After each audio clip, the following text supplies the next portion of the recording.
I did find out that Joshua was very organized when he gave me a schedule that is, down to the second of what is going to happen this evening. So, what a wonderful evening! And we prayed this morning in the cottage that the Lord would be glorified through this. And I think through watching the video with the different things people have said, the wonderful message. Thank you so much, Pastor Clint, for the service and just the wonderful things that have been said about the Lord Jesus this evening, that we ask the Lord's blessing on you guys. And I know that the Lord has been the center of this time today, and will be the center of your life. We have a little tradition in our family, and the tradition starts because my wife is super talented at writing poems. So there's this well-known, or not well-known, but there's this little author named Robert Service. He's a Canadian.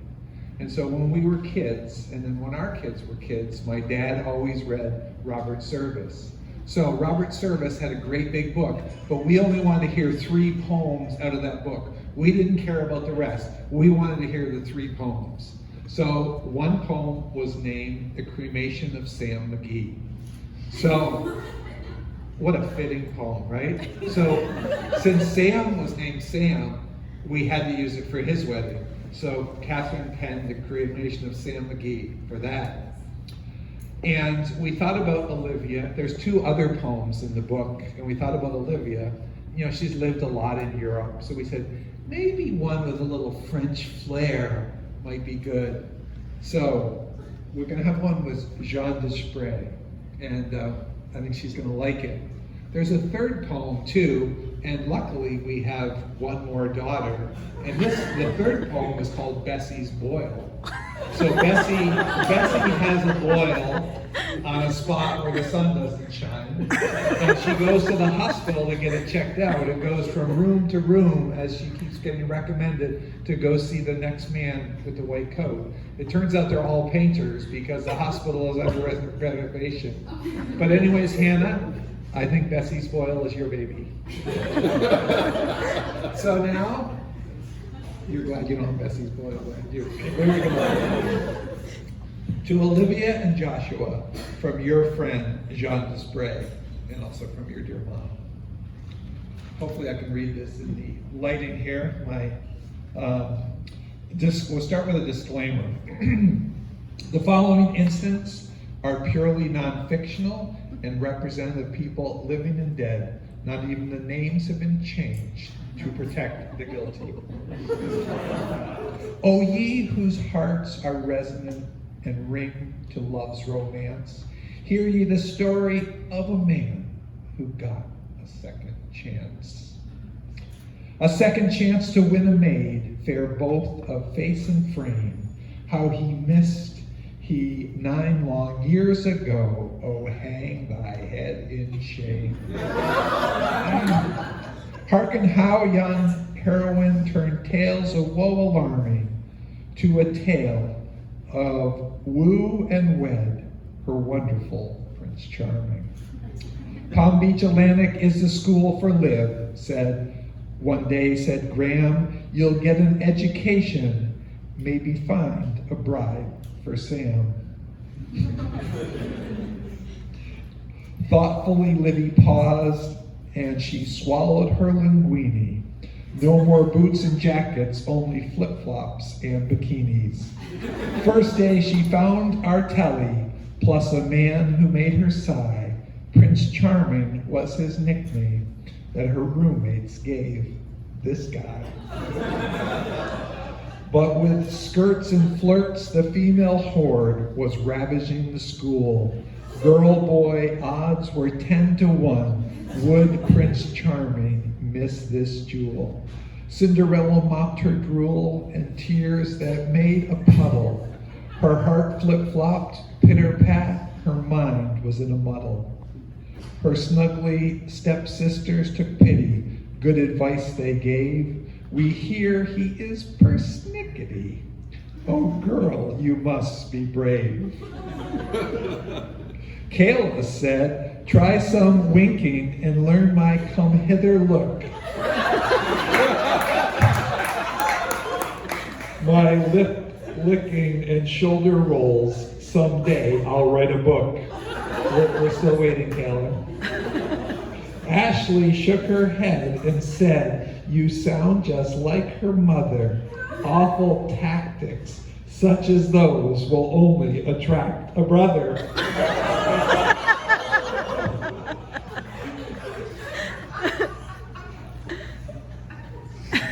Heidi was more helpful. Remember Rupert Henry Jones, and waited for the captain till she was a bag of bones. Strangely still he kissed her. True love dentures can never kill. Dye your hair if it turns white, with Botox wrinkles fill. Hannah was much better at soothing Olivia's grief. Listen to Dad, put some lipstick on, and troll across the reef. If you use a little wiggle, you're bound to catch a fish, and if not, spinsters together is my greatest wish. It would seem a bachelor degree was what Prince Charming had. He was a social butterfly, joined clubs, no time to wed. So Livy moved to Britain for something easy peasy. Buried dreams of Joshua, no longer was she queasy. At Oxford U, she studied early English, modern lit. Renaissance man were now her jive. The row team kept her fit. Then one day, 7 long years after the two first met, Joshua, star-crossed lover, a second chance would get. Little did Cinderella know fair fate was on her side. Her fairy god sister came disguised as a blushing bride. It was our dear Emily, our tale could ne'er be told. We'd be not here, and Josh would have no gorgeous wife to hold. August 11th, he saw her the first time in 4 years. His heart palpitated madly. He swallowed rising fears. She was a vision of loveliness, a bridesmaid unaware of the turmoil she was causing by tossing her blonde hair. Grabbing Kyle's binoculars, Josh zoomed in on her hand. To his relief, he slumped inside. There is no wedding band. But suddenly, at dinner, Mr. Extrovert was shy.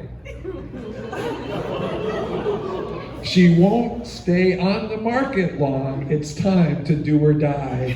AJ dragged the New Jerseyans' chair straight across the floor. Ask her now, his friends demanded. Sweat oozed from every pore.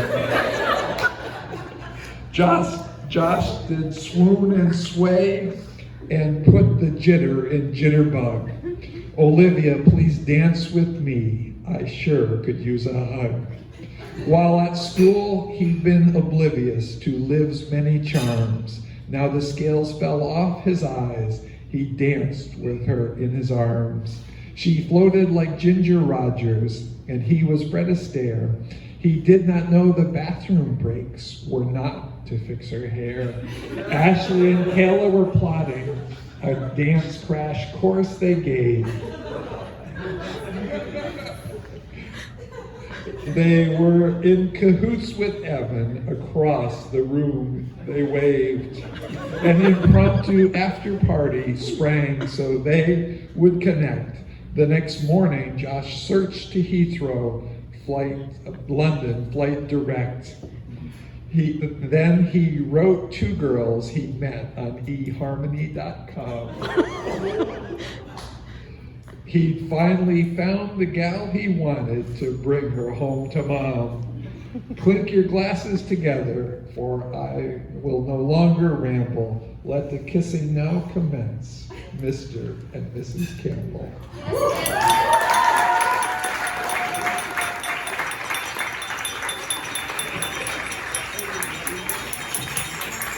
So there was a lot of truth and lots of that. You might have missed some of the nuances, but these folks didn't miss it. 100% true.